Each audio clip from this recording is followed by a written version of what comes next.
जय हिंद मेरे प्यारे साथियों, मैं राजेंद्र आप सबका स्वागत करता हूं पावर ऑफ एजुकेशन के इस प्लेटफॉर्म के ऊपर, जहां पर मेरे प्यारे साथियों लास्ट क्लासेस के अंदर काफ़ी हमने कबीरदास जी के प्रसंग के ऊपर बात की है। सह प्रसंग व्याख्या जो हम कर रहे हैं उसके ऊपर चर्चा की है, जहाँ कबीरदास जी क्या क्या कहना चाहते हैं भगवान के प्रति, उनकी क्या श्रद्धा है, हम तमाम चीज़ों को सीखा है और आगे भी इसी प्रकार जानेंगे कि कबीरदास जी क्या कहना चाहते हैं। आप सब अगर ग्रेजुएशन में पढ़ रहे हो, BA फर्स्ट ईयर के स्टूडेंट हो, तो आप सब इस बात को भली भांति जानते होंगे कि यहाँ से लगभग 10 नंबर का काम आता है। तो मैं नहीं चाहूँगा कि जो पावर ऑफ एजुकेशन से जुड़ा हुआ है उसका एक भी नंबर यहाँ से जाए। ठीक है मेरे प्यारे साथियों, तो चलिए हम नेक्स्ट पेज से शुरुआत करेंगे। पेज नंबर 11 जो हमारा है, क्या कहता है कि लंबा मार्ग दूरी घर विकट पथ बहु मार। कहता क्या है, सुनो कबीरदास जी क्या कहना चाहते हैं।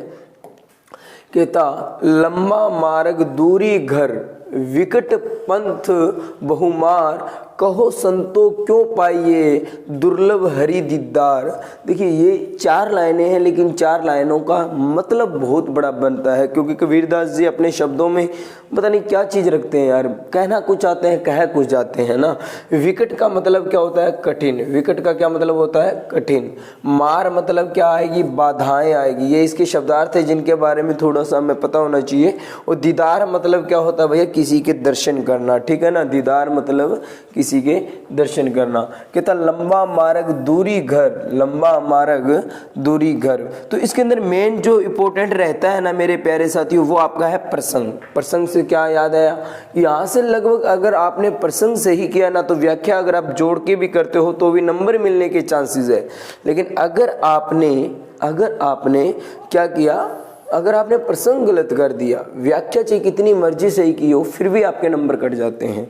देखिए किस प्रकार से प्रसंग में क्या करना होता है कि पहली बात तो प्रस्तुत सांख्यिकी हिंदी की पाठ्य पुस्तक, हमें बुक का नाम पता होना चाहिए, मध्यकालीन काव्य कुंज। ठीक, अब तक तो याद भी हो गया होगा। मध्यकालीन काव्य कुंज में संकलित कबीर की साखियों में से कहाँ से ली गई है भैया, अब ये कविता का नाम पता होना चाहिए, यानी कविता का नाम है कबीर की साखियाँ। कबीर की साखियों से है। फिर इसके रचयिता कौन है, तो भक्तिकालीन काव्य धारा के प्रसिद्ध कवि कौन, कबीरदास जी इसके क्या है, कवि है। ये 3 चीज़ें तो ये डायरेक्ट आएगी हर बार आएगी।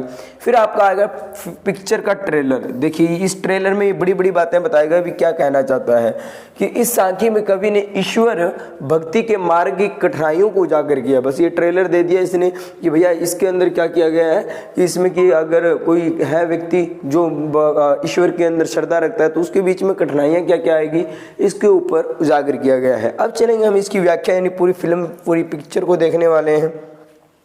व्याख्या क्या कहता है, कहता है कवि का कथन है कि हे मनुष्य, ईश्वर का दर्शन पाना बड़ा कठिन है।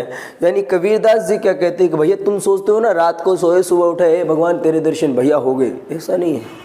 कबीरदास जी कहते हैं कि भगवान के अगर आप दर्शन करना चाहते हो ना, मनुष्य से कहता है कि हे मनुष्य, अगर आप भगवान के दर्शन करना चाहते हो तो वह काफ़ी कठिन है उसका दर्शन करना। उसे कैसे प्राप्त किया जा सकता है, एक तो ईश्वर का घर बहुत दूर है, पहली बात तो उसे प्राप्त कैसे करें हम, एक तो ईश्वर का घर बहुत ज़्यादा दूर है भैया, ठीक है। और दूसरी बात अगर हम करें तो दूसरा उसका मार्ग बहुत लंबा है। मार्ग मतलब उसका रास्ता बहुत बड़ा है, जो अनिश्चित है, जिसको हम प्राप्त ही नहीं कर सकते एक तरीके से भैया, बहुत कठिन है, ठीक है, दुर्गम है, कठिनाइयों से भरा हुआ है, लंबा है। कहने का भाव है कि वह मार्ग जिस पर चलकर ईश्वर को पाया जा सकता है वह बड़ा ही भयानक है भैया।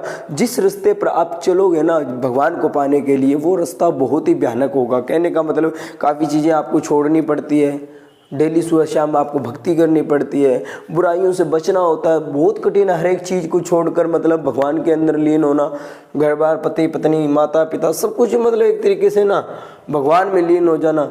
उसमें संसारिक माया मोह के बंधन रूपी अनेक लुटेरे हैं। कहता क्या है, इसमें संसारिक माया मोह के बंधन रूपी अनेक लुटेरे हैं जो कदम कदम पर अड़चने डालते हैं। यानी भैया ऐसी बहुत सी विपदाएं आएगी, बहुत मोह माया आएगी जो आपको उसके अंदर जाने नहीं देगी, आपको वहाँ रोकेगी कि नहीं भैया यहाँ नहीं जाना है, भगवान के रास्ते जाने से आपको रोकेगी। इसलिए भगवान का दीदार पाना बहुत ही कठिन है। देखिए कबीरदास जी ने ये कहीं पर नहीं कहा कि आप प्राप्त नहीं कर सकते, उन्होंने कहा कठिन है लेकिन आप पा नहीं सकते, ये कहीं नहीं कहा उन्होंने। उन्होंने ना, तो आपके लिए मुश्किल जरूर रहेगी, लेकिन असंभव चीज़ें कभी कभी संभव हो जाती है, बस अंदर जुनून होना चाहिए। ठीक है, तो विशेष के अंदर तो मैंने हर बार बताया भैया, आप इसी तरीके से कर सकते हो। उम्मीद करूँगा वीडियो अच्छी लगी होगी। अगर अच्छी लगी है तो मिलेंगे नेक्स्ट क्लास में, तब तक हंसते रहो, मुस्कुराते रहो। जय हिंद, जय भारत मेरे प्यारे साथी।